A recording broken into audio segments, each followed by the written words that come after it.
السلام علیکم ورحمۃ اللہ وبرکاتہ۔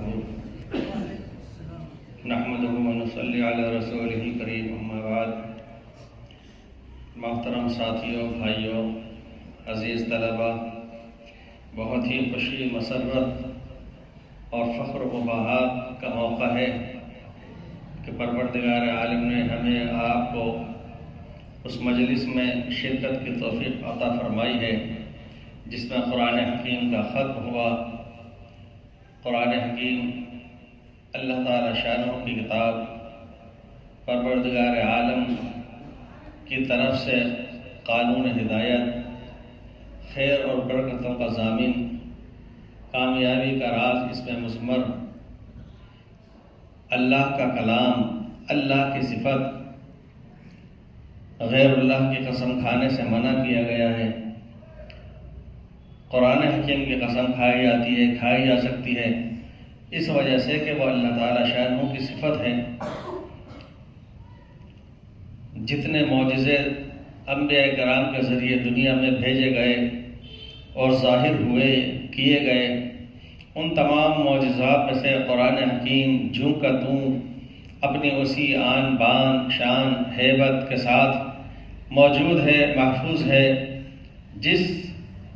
طریق سے، جس حیثیت سے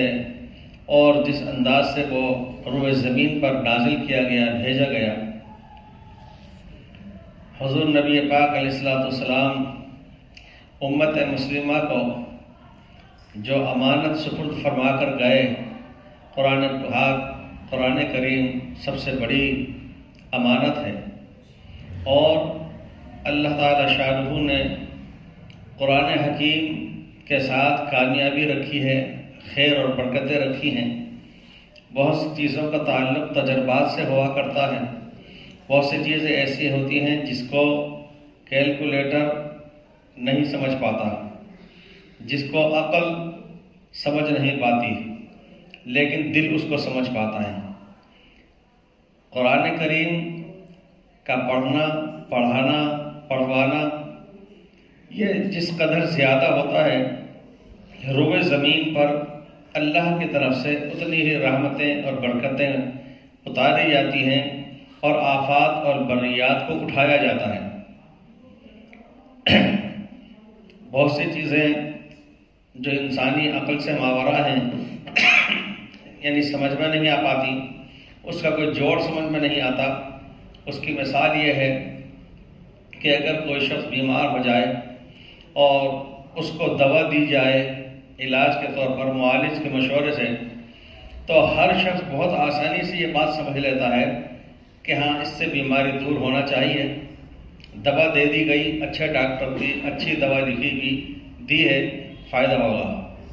ایک تصور بنا ہوا ہے۔ اور چونکہ یہ تجربہ ہے، مشاہدہ ہے، اور اللہ تعالیٰ نے دنیا کی مادیت میں بھی مادی اعتبار سے تاثیر رکھی ہیں، تو اس کا ظہور بھی ہوتا ہے۔ لیکن اگر یہ بات کہی جائے کہ ایک بیمار اگر کوئی ہو گیا ہے تو صدقہ دیا جائے، تو دنیا کا سب سے ذہین اور تجربہ کار اور بڑا ڈاکٹر جس کی 1000 روپئے اور 2000 روپئے فیس ہو،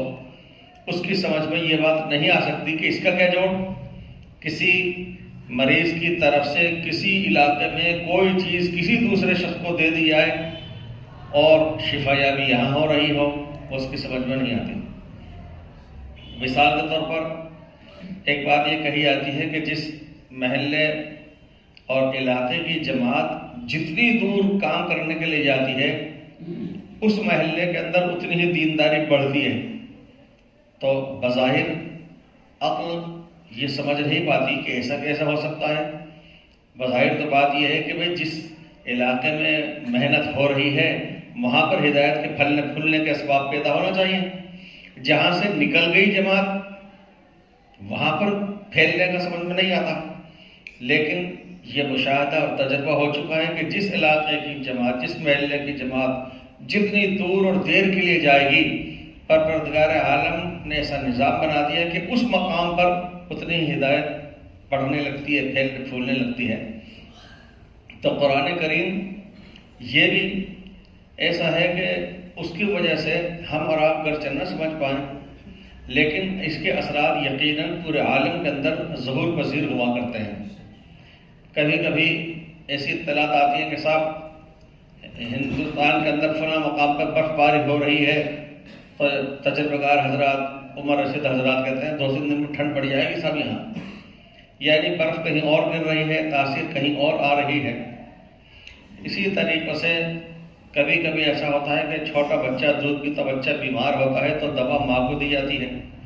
پرہیز ماں کو کرایا جاتا ہے، دوا کوئی اور لے رہا ہے، غذا کوئی اور لے رہا ہے، اور اس کا اثر نفع نقصان کے اعتبار سے ظاہر کسی اور پر ہو رہا ہے۔ اسی طرح سے ایک حدیث پاک میں بھی ہے، اس کا مفہوم یہ ہے کہ حضور پاک علیہ السلام سے شکایت کی گئی کہ ایک بھائی تو خوب کام محنت کرتا ہے، کماتا ہے، دوسرا بھائی کرتا نہیں ہے، تو فرمایا گیا کہ شاید کہ اس کی برکت سے تمہیں روزی دی جا رہی ہو، اور یہ حدیث میں ہے کہ تم لوگ اپنے ضعفاء اور کمزوروں کی وجہ سے روزی دیے جاتے ہو، تو محنت تو کوئی اور کر رہا ہے اور روزی کسی اور کے حصے میں بھی برکت کے ساتھ پڑ رہی ہے۔ یہ ظاہری طور پر انسان اپنی عقل کو کام اگر لے تو ایک دم سے سمجھ نہیں پاتا، لیکن ہمیں دین کی روشنی کے اندر یہ بات سمجھائی گئی کہ ایسا ہوا کرتا ہے۔ یہ بات بھی ایک حیرت انگیز ہے، چونکہ ظاہر ہے بچپن سے لکھنا پڑھنا اٹھنا بیٹھنا سب مسجد مدرسے کے ماحول میں رہا۔ پہلے زمانے میں ایسا تصور نہیں ہوتا تھا کہ کوئی شخص قرآن کریم حفظ کر سکتا ہے کسی دوسرے مشغلے کے ساتھ، یہ تصور نہیں تھا، ایسا ممکن نہیں مانا جاتا تھا۔ اگر کوئی لاکھوں خواہشوں ارمانوں کے ساتھ مدرسے میں آتا تھا کہ صاحب میں ایک وقت تو فلاں کام کرتا ہوں یا میں اسکول جاتا ہوں اور باقی کے وقت میں مدرسے میں دے دوں گا، اس کو صاف انکار کر دیا جاتا تھا، اس لیے کہ ماحول ہی نہیں تھا، تصور ہی نہیں تھا۔ جو نظام بنا ہوا تھا مدارس کا وہ تو یہ تھا کہ 24 گھنٹے کے لیے یکسو ہو کر کے وہ مدرسے میں رہے گا۔ اب وہ نمازوں کے لیے، قضاء حاجت کے لیے، کھانے سونے کے لیے اس کا وقت جو بھی 6 گھنٹے 7 گھنٹے کا 8 گھنٹے کا نکلے گا وہ نکل جائے گا، باقی اس کو مستقل فجر سے پہلے، فجر کے بعد ناشتے تک، ناشتہ کر کے پھر اس کو 11-12 بجے تک، پھر ظہر سے عصر تک، پھر مغرب سے عشاء تک مکمل وہ جکڑا ہوا کرتا تھا، تب جا کر کے قرآن کریم حفظ ہوا کرتا تھا،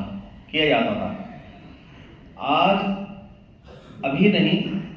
کئی سالوں سے ماشاءاللہ شہر جے پور میں اس کا آپ حضرات کو چشمدید ملاحظہ فرما رہے ہیں کہ کتنے ایسے طلباء ہیں اور ہونہار لڑکے ہیں کہ جو ایک وقت پرائمری میں، اسکول میں، ہائر سیکنڈری میں، کالج میں جا رہے ہیں، اور ایک وقت یا سوا وقت کے اندر وہ قرآن کریم حفظ کرنے کے لیے آ رہے ہیں، اور اللہ کے کرم سے فضل سے اگر ان کو سامنے لایا جائے تو کوئی قرآن پاک سن کر کے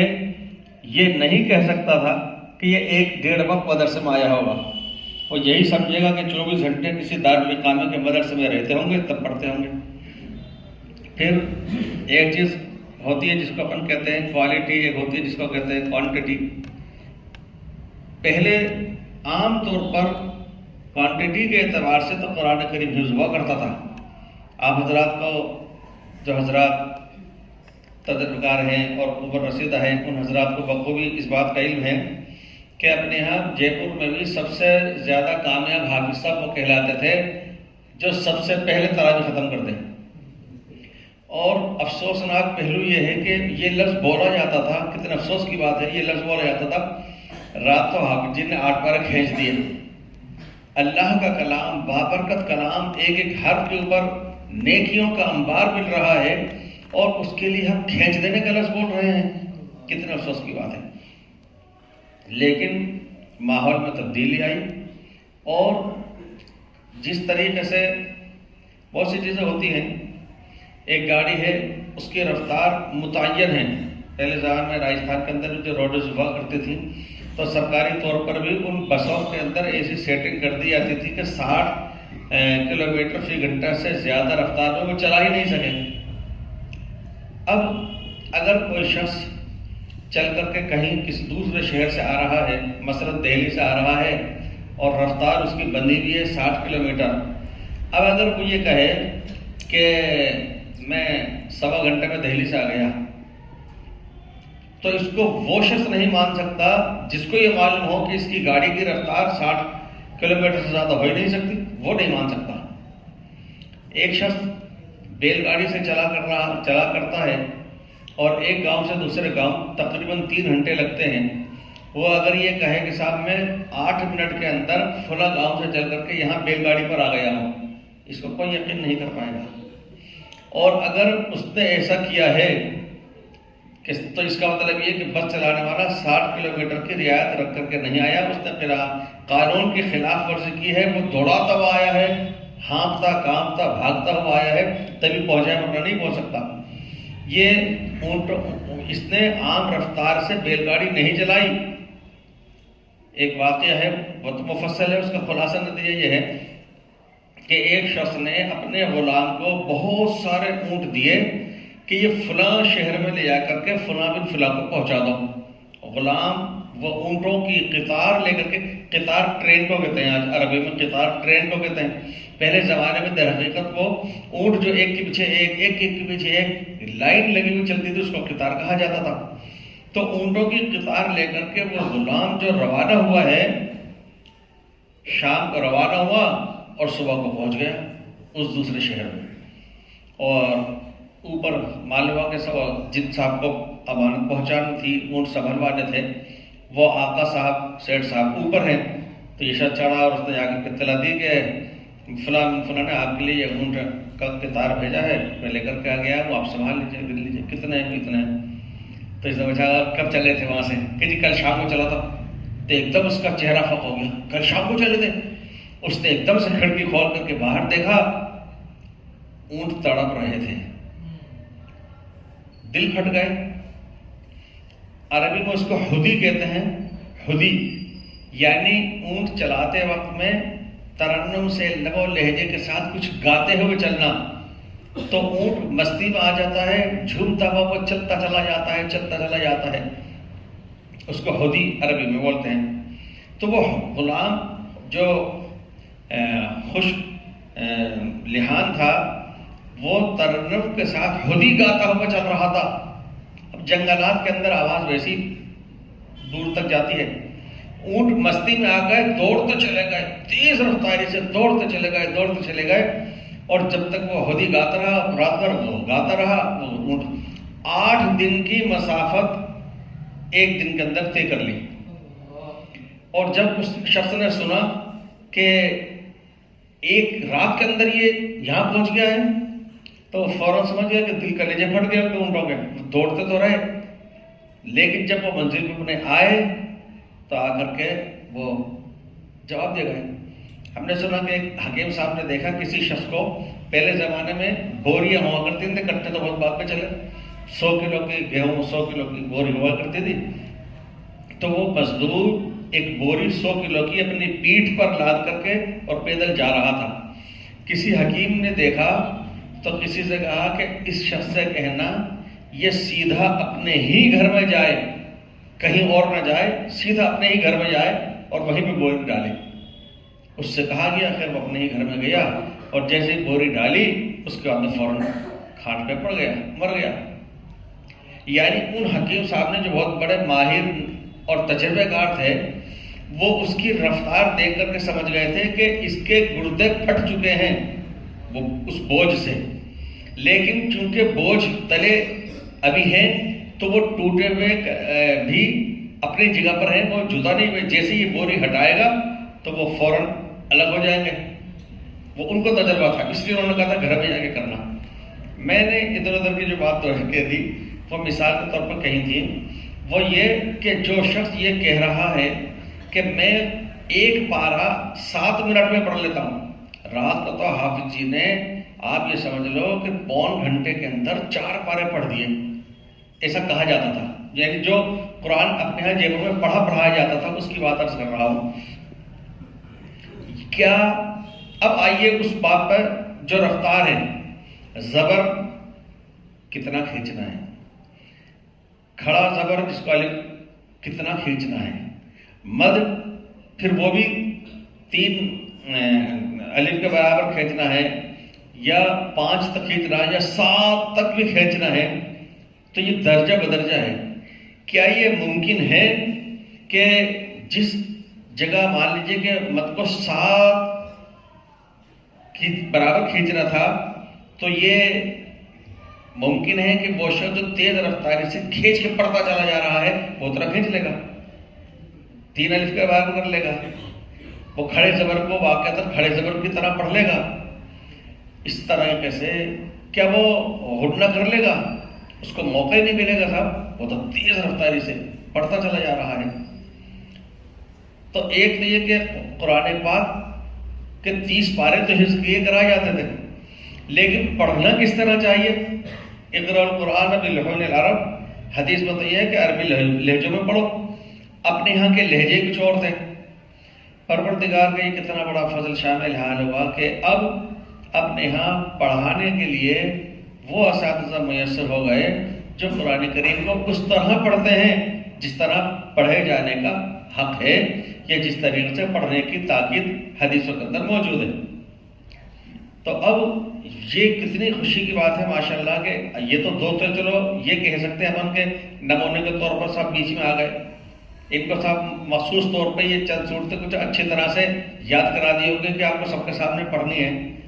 لیکن ان سے پہلے جو لگاتار کئی بچے پڑھتے چلے آ رہے تھے اور ماشاءاللہ اکثر سننے کا موقع بھی ملا، تو عمومیت کے ساتھ الحمدللہ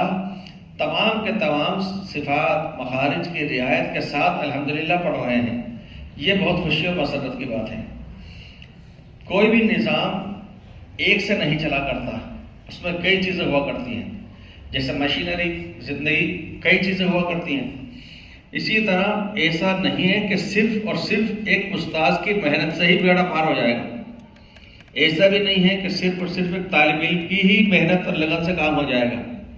اور ایسا بھی نہیں ہے کہ صرف اور صرف اس طالب علم کے ماں باپ، یعنی ماں کا مطلب یہ ہے کہ وہ وقت پر کھانا دے دے، ناشتہ دے دے، پہننے اوڑھنے کا انتظام کر دے، باپ اس کا لئے خیال کر لے، صرف ان سے ہو جائے گا نہیں، انتظام بھی اس کے اندر بہت بڑا مددگار ہوا کرتا ہے۔ مجھے الحمدللہ بہت ہی خوشی اور مسرت اس بات کی ہے، میں جب بھی کبھی یہاں پر آیا تو میں نے دیکھا کہ یہاں منتظمین وابستگان مدرسہ خاص طور پر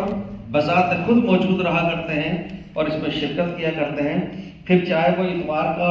چھٹی کا وقت ہو اور چاہے وہ درمیان سے کوئی کاروبار کا بھی وقت ہو دن ہو، لیکن الحمدللہ اس سے دلچسپی لیتے ہیں۔ یہ بہت خوشی اور مسرت کی بات ہے۔ یہ محلہ علاقائی اعتبار سے تو مسلم آبادی بہت ہے ہی ماشاءاللہ، لیکن ظاہر بات ہے کہ یہ مسجد جس احاطے میں اور محلے کے اندر آباد ہے، صرف یہیں پہ اتنے طلباء اور بچے نہیں ہیں کہ 8-8 10 استادوں کا انتظام کیا جائے، لیکن اس کے باوجود یہ آپ حضرات کے خلوص کی، اخلاص کی، للہیت کی بات ہے کہ شہر کے دور دراز علاقوں سے خود جہاں پر بڑے مدارس موجود ہیں، جہاں پر اور اچھے اچھے قاری بھی ہیں موجود ہیں، لیکن کھنچ کر کے طلباء اس محلے کے اندر آ رہے ہیں اور پڑھ رہے ہیں، اور جتنے استاد آپ پڑھاتے ماشاءاللہ کم پڑھ جاتے ہیں، پھر وہ مزید استاد کی ضرورت پڑتی ہے۔ اس کا مطلب یہ ہے کہ اپنے ہاں کے انتظام کو بارگاہ خداوندی کے اندر مقبولیت کی نظر سے دیکھا جا رہا ہے۔ اور آپ نے دیکھا ہوگا کہ دنیا کے اندر جہاں حکومت سلطنتیں ہیں وہاں کہیں کوئی بادشاہ کہلاتا ہے، کہیں کوئی سلطان کہلاتا ہے یا کنگ کہلاتا، لیکن وہ ملک جس کو المملکت العربیۃ السعودیہ کہتے ہیں، وہاں کا بادشاہ اپنے لیے السلطان اور الملک اور الشاہ جیسے الفاظ نہیں،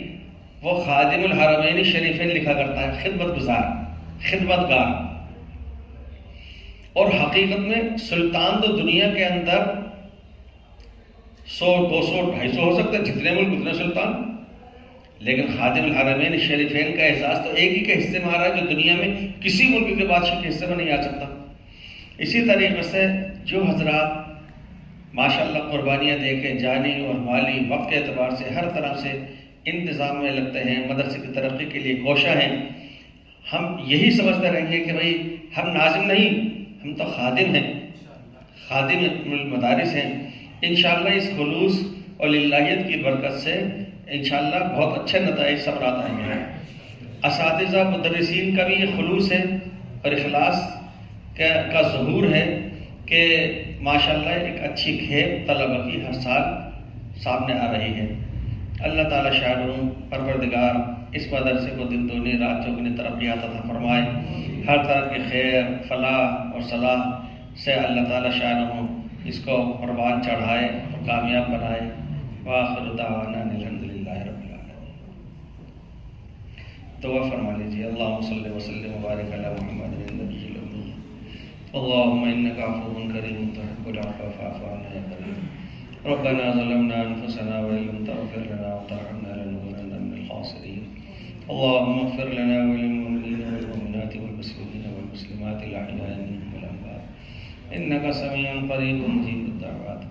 اللهم ارزقنا حبك وحب رسولك وحب من ينفعنا حبه عندك رب ارحمهما كما ربياني صغيرا۔ اللهم ألهمنا مراشد أمورنا وأعذنا من شرور أنفسنا۔ اللهم اهدنا واهد بنا، اللهم اهد الناس جميعا، اللهم انصر الإسلام والمسلمين، اللهم دمر أعداء الدين۔ اے پاک پروردگار ہمارے گناہوں کو معاف فرما، اے رب کریم ہم سب کا یقین صادق ایمان کامل عطا فرما، اتباع سنت کا شوق اور ذوق نصیب فرما۔ اے پاک پروردگار اعمال صالحہ کی توفیق نصیب فرما، حسن خاتمہ کی دولت سے مالا مال فرما۔ اے رب کریم قرآن حکیم کے پڑھنے کو پڑھانے کو پڑھوانے کو قبول فرما۔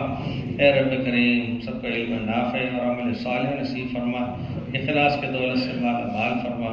اپنے دین کی محنت اور خدمت کے لیے ہم سب کو قبول فرما۔ سارے عالم ہدایت کے پھیلنے کی شکلیں اور صورتیں پیدا فرما۔ اے رب کریم اس ادارے کی حفاظت فرما، ترقیات نصیب فرما، ہر طرح سے اس کا تکفل فرما، تحفظ فرما۔ اے اللہ عالم اسلام کی حفاظت فرما، تمام مساجد کی، مدارس کی، مراکز کی، دینی اداروں کی، خانقاہوں کی حفاظت فرما، دین میں مشغول افراد کی سب کی حفاظت فرما، ہر طرح سے حفاظت فرما، نصرت اور حمایت فرما۔ اے اللہ جو مانگا ہے اپنے لطف کرم سے نصیب فرما، جو مانگنے سے رہ گیا ہے بلا استحقاق اس کے لیے فیصلے صادر فرما۔ ربنا تقبل منا انك انت السميع العليم وتب علينا انك انت التواب الرحيم برحمتك يا ارحم الراحمين۔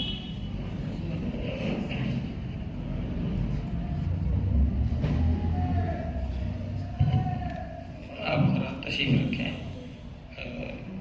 بچوں کی طرف سے مٹھائی کا نظم ہے اور مدرسہ کے ممبروں کی طرف سے دودھ کا نظم ہے، آپ حضرات لے کر جائیں گے انشاءاللہ۔